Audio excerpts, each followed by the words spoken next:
Good morning, everybody. It's Greg, Redneck Workshop 1. Hope everybody's having a great day. It is a very hot and humid Saturday morning here in Florida. And little Miss Z is coming in to say hello. Come here, Z. Come here, girl. Yeah, it's good girl. Yeah, this is little Z. She's purebred Chesapeake Bay Retriever. Say, don't like hot weather, Dad. Yeah, you being a good girl. And her big brother's out there. Why? There he is. He's out there making a nuisance of himself. Today we are going to go over the basic steps of how to change the gear oil in the rear end of a 2018 Ford F250 6.7 liter diesel. It is a full float axle, uses full synthetic 75 140 weight oil according to the technical sheets from Ford.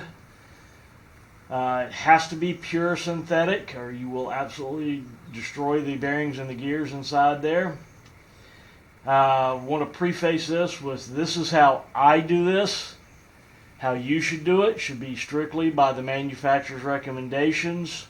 This is just how I do it and where my safety and comfort level is. Always use the proper safety equipment, jack stands, jacks, chocks the wheels. Make sure that you are safe. We want you to enjoy life and to be able to do multiple projects over a lifetime and not be missing any fingertips or feet. That being said, some of the basic tools you will need: a hammer, ratchet, 1/2 inch socket. A lot of people use air tools. I'll use air tools to take things apart. I was always taught never to use an air tool to put it back together again because you never know when something's fixing to break. That air tool has no feeling. That's just how I was taught, and I kind of like it. I like to have a razor knife handy because you never know what tube you're going to have to open up. You're going to need a putty knife. And of course you need about 3.5 quarts of a high quality gear lube. I like Royal Purple. Synthetic. Has to be synthetic. I can't stress that enough. SAE 75W140. This is good stuff. Lucas is good stuff. Mobile is good stuff. It's got to be pure synthetic. Can't stress that enough. I've seen a lot of people tear up their ends because they just grabbed the first quart of gear oil they saw.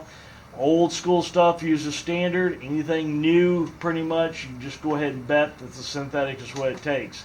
And you can still run the synthetic in an old school vehicle. You just change your service interval to a much longer period. But it is quite a bit more in cost over the old school stuff. But, you know, that's a choice that you have to make for yourself. I can't make that recommendation. I personally, in my 79 Land Cruiser I'm building back here and other stuff that I build for people that's old school, I use the standard, good quality, Shell, Mobile, Lucas, Hypoid oil. And, you know, there's never been a problem because it was designed to use that type of oil. This new stuff is designed for pure synthetic. You cannot, repeat, cannot intermix the two. That being said, as you see, I got my 4 quarts of Royal Purple, good stuff. Got my gasket maker. First thing we're going to go out here and I'm going to try to put some light on some subjects out here, but we're going to be underneath the truck. It's about 8:30 in the morning here, so the sun isn't fully up, a little bit of a cloudy day, and the humidity is just absolutely roasting.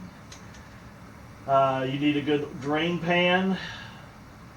I had the truck already up on jack stands doing some other things underneath it, so we're going to go ahead and change this rear end fluid. We're at 30,000 miles, and that's the manufacturer's recommended changing interval. So that's what we're going to do this morning, and I'm going to do my best to walk you through it step by step.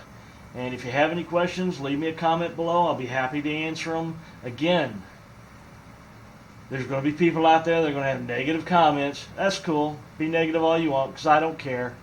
However, this is how I do it. Now, there's technical bulletins out there that, you know, tell you to torque something to 1 nanohair. I don't play with all that. You need to get to where you're comfortable. If you're a torque Nazi, by all means, get your torque wrench out and torque that Phillips head screwdriver bolt down. I don't care. I'm not. I do by feel. I've been doing this for 40 years now. I know what I'm doing with my stuff. Other people's stuff, I pull the torque book out. I have the torque wrenches. I do it because it's their safety in mind. This is mine. I do it my way.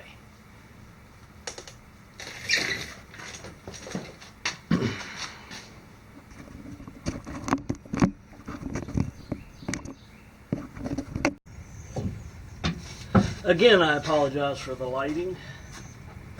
Best I've got.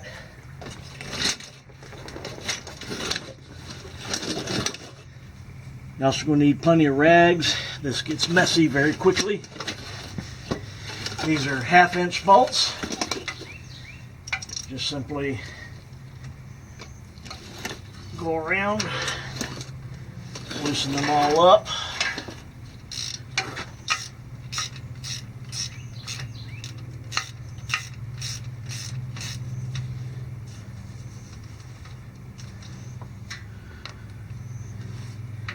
Make sure you keep up with them. If you have studs, make sure you note where the location is. I like to leave that top one in for when I bust the cover loose. It holds it in place so it doesn't all come ramping out on top of you. And you simply sit here and you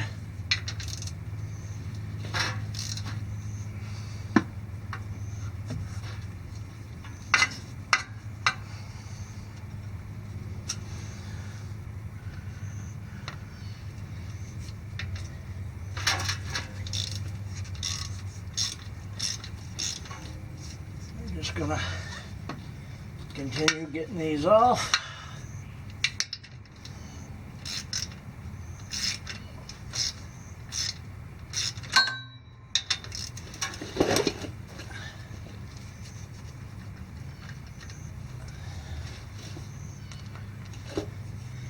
And again, you don't have to have $100,000 worth of tools and fancy car lifts and all that other stuff. You can do this right in your driveway.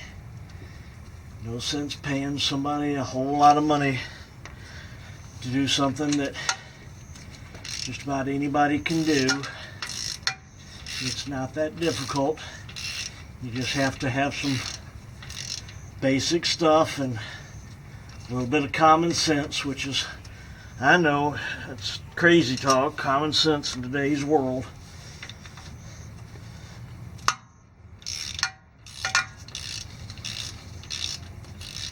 It's just a matter of getting all these bolts out of here, cleaning some stuff up, being careful of what you do.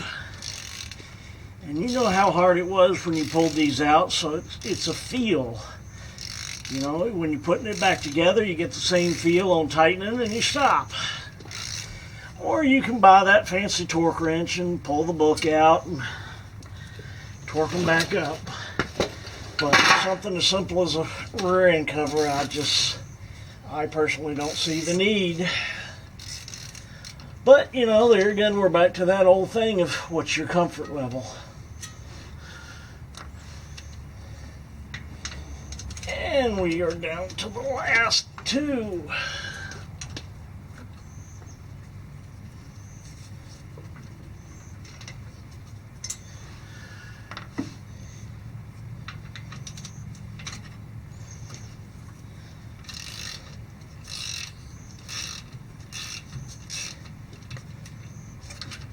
And I'm not saying that mechanics shouldn't charge what they do. I'm not saying that at all.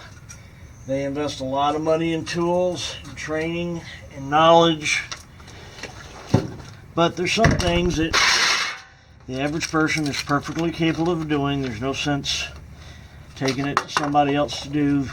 Not only that, but it's good for you. Get you out, get you in the shop. Just like we always say, get out there and do something, make something.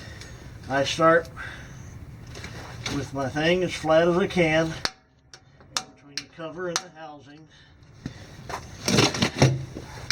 And then sometimes this gets a little challenging.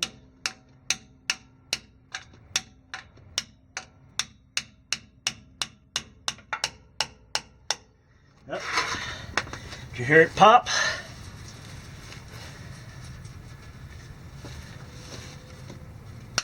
And we're starting to dribble. And then we just work our way around.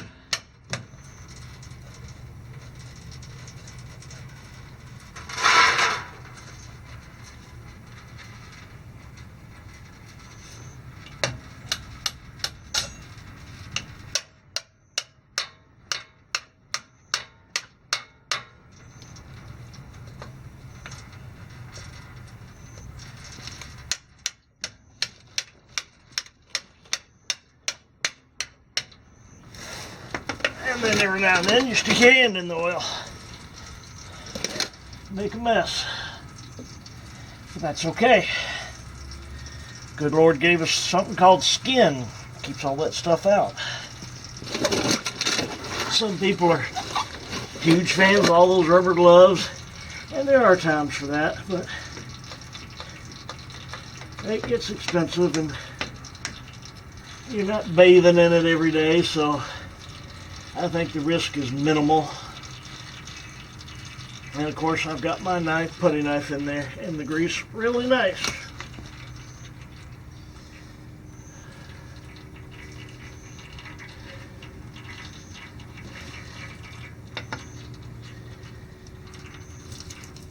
Up, and there we go.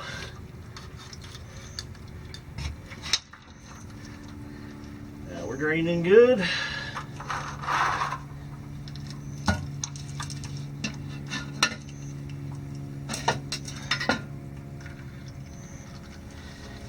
And we're going to sit there and let that drain for a few minutes. Clean up our tools.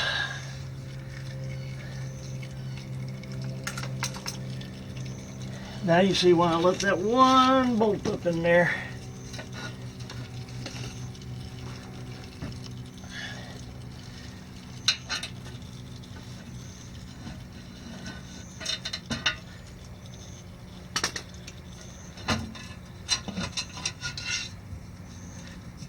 This is an outer flange. It only goes on one way, so don't worry about it. Let all that drip off. We'll put that inside and clean it.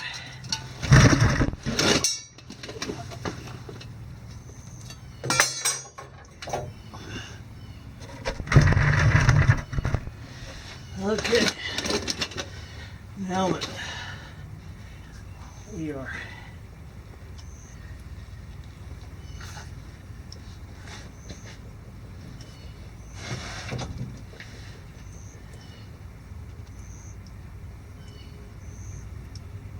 this is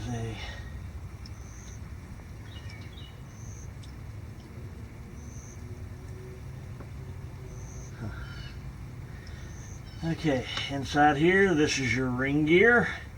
Your pinion gears back up in there. That's what the drive shaft bolts into, and then your spider gears are inside here.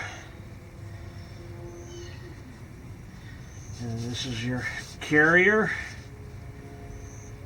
And then reach up in here, and there's a whole lot of grease up inside there. We want to get all that stuff out that we can. Feel around in there, make sure there's nothing in there that shouldn't be.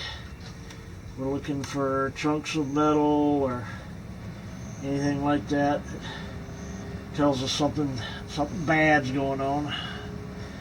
But this one looks pretty good.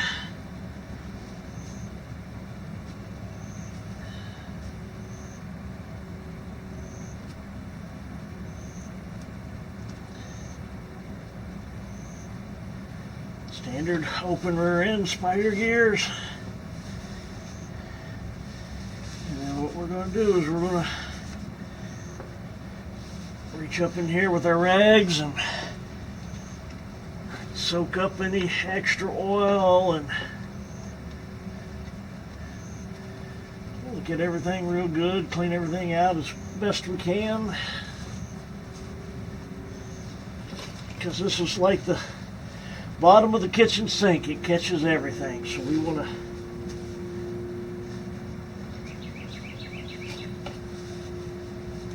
get everything cleaned up out of that as best we can. And then we will bring our brush out and we will clean up the RTV off the face here, but we will stuff everything with rags and keep everything out of this because this is super important for cleanliness.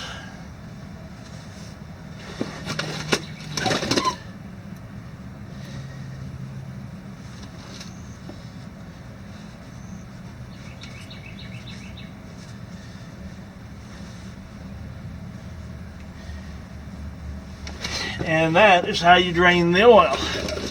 Now we're going to spend some time cleaning some things up.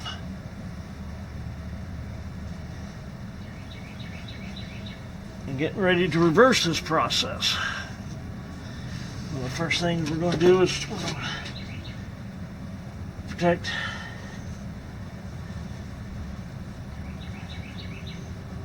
the outside of our stuff here, so we clean up this gasket. We don't get stuff into everything. Don't be afraid to use some rags. Rags are cheap compared to a $1,000 bill to rebuild a rear end.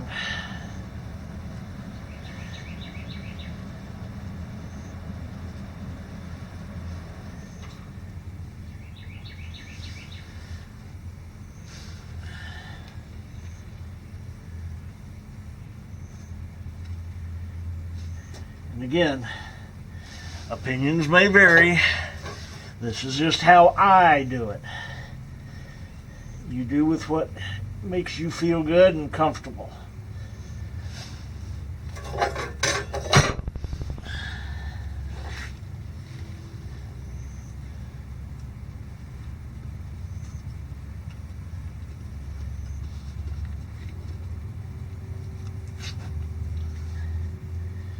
And we are just going to sit here and stuff a whole bunch of rags in this and get ready to clean these gasket surfaces. Alright, we're ready to clean these up. We'll get a couple things and we'll be right back.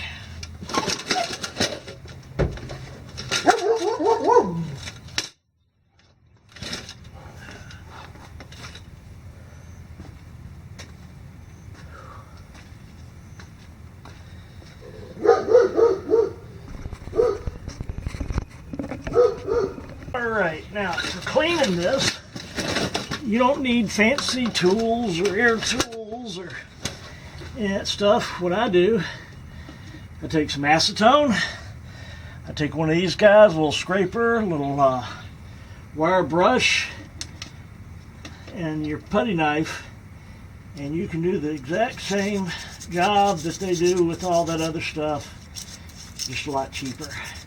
And we aren't doing this to make a living, so by taking a little bit of time, you don't have to spend a whole lot of money. And that's the redneck way. And as you see, there's lots of little pieces of that old silicone. And we get all that off so that we start off with a really good, clean mating surface.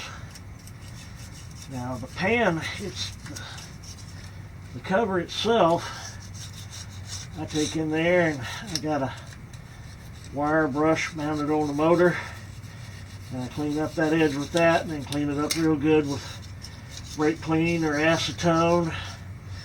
We call that the wheel of pain. Because when one of them wire brushes on the motor, it's not if you're going to catch your finger, it's when. And how much hide are you going to remove when you do it. Now that's got it pretty well cleaned off. And then we're going to take it here and we're going to wipe stuff down. And I see we got a little bit and a couple little spots. That's where this old wire brush comes in handy. We'll go all the way around here and take off any that the scraper missed until we have a really nice, clean surface.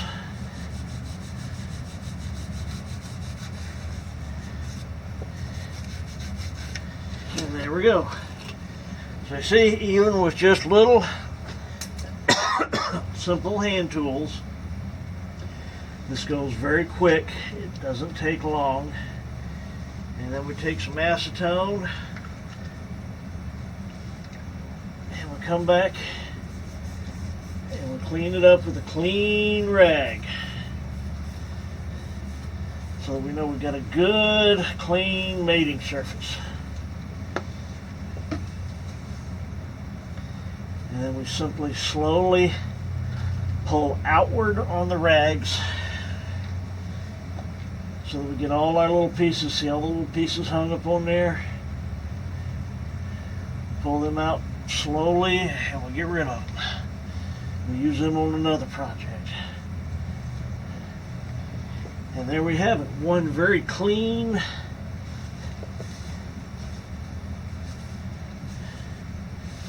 one more good little wipe down here with a clean one.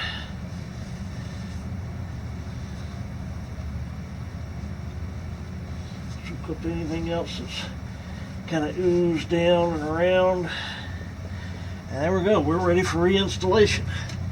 That wasn't so bad, was it? Now let's go inside here and I'll show you the stuff that I use for gasket maker.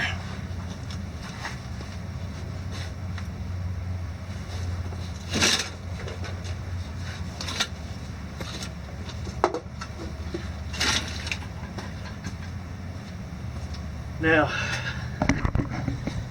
excuse the mess because it's pretty messy in here. Got a lot of stuff going on, but for in here, this is what I like using on the rear ends. It's a Permatex product, gear oil, specialized formula gasket maker. Again, this is what I use. A lot of stuff works, it's just I like using this. And then what we're going to do, see how clean it is. Take the tube. A little spike inside the cap was made to pierce the tube. Now what we want to do here, make sure I'm in the picture here, is we want to put my big hand in front of the camera and just sit here, kind of go in the middle. When you get to the hole, come around it. You don't have to waste a bunch of stuff going around the outside of that hole. It's going to smash out. But you put you a nice bead, not flat. You let the part smash it out and it gets up underneath there. And as you can see, it's just a matter of putting it down. Try to keep it in the center and even. This isn't an art project. It doesn't have to be 110% perfect. It just has to be sealed. Just make sure you connect all the dots and put a little bit around it if it makes you feel good. But that's all you got to do. It smells funny though. Make sure you put the top back on it.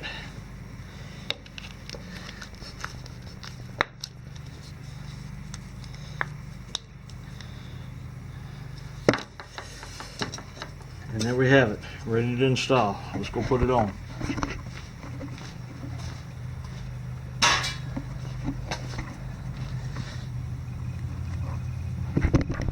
Okay.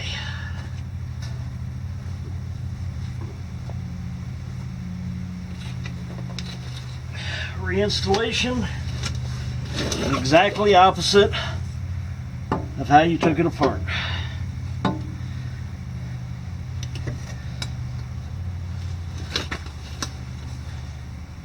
And I forgot to wipe this ring down.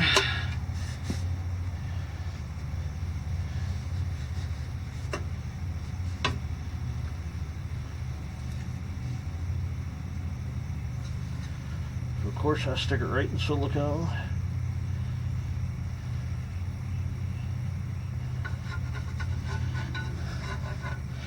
Wouldn't be a project if you didn't do that. Okay, the big bump.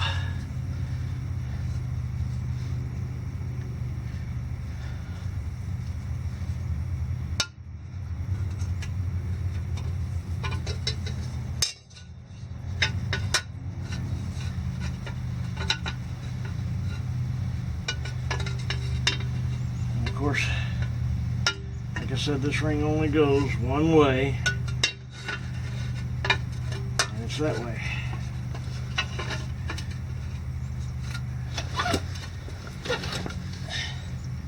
And then make sure you get you a bolt ready.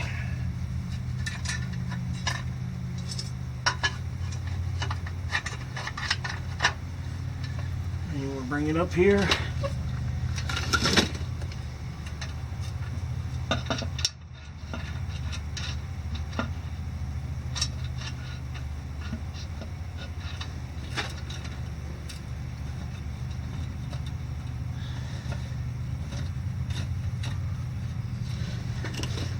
Now it's just a matter of getting all these bolts started.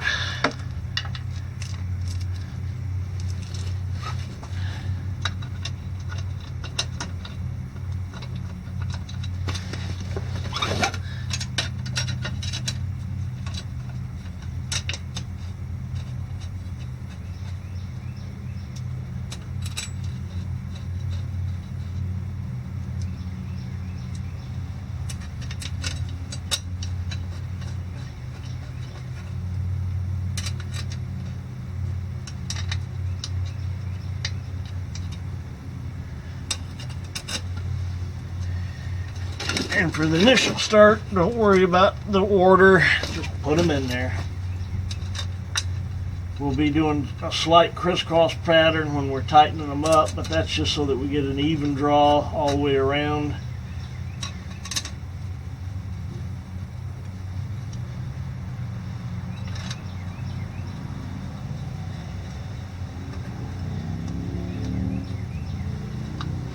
And that is how you get that back on. Now it's just a matter of, remember the old righty-tighty. I go around and do a good,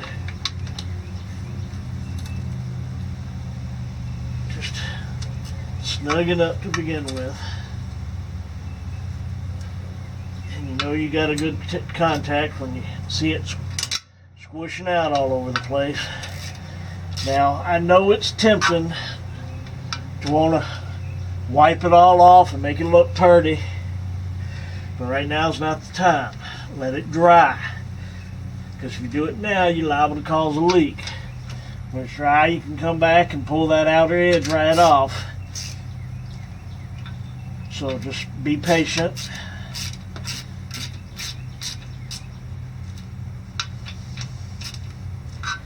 And let that cure.